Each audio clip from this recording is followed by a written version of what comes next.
Patuloy ang ating Sports5.ph coverage of the PBA at kasama natin ang ating bida player na si Scotty Thompson mula sa Barangay Ginebra, San Miguel na ayaw maniwala na siya ang ating best player of the game with 6 points, 10 rebounds, and 5 assists. Scotty, bakit ba ayaw mong maniwala na ikaw ang best player?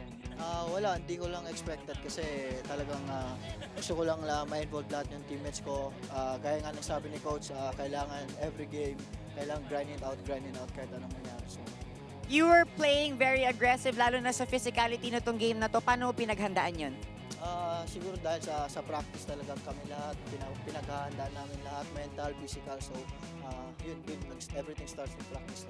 Tsaka Scotty, alam mo kahit ang laki ng lamang ninyo, you guys were still running the place and you have big assignments coming ahead. Ano ba yung magandang maidudulot nyo mula dito?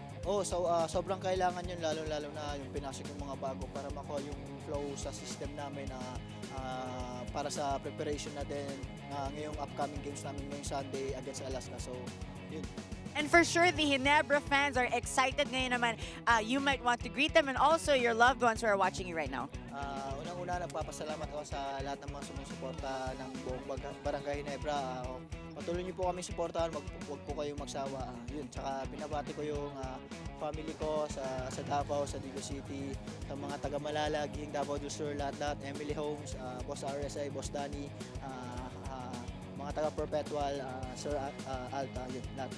Maraming salamat and congratulations, Scotty Thompson, ating bida player of the game.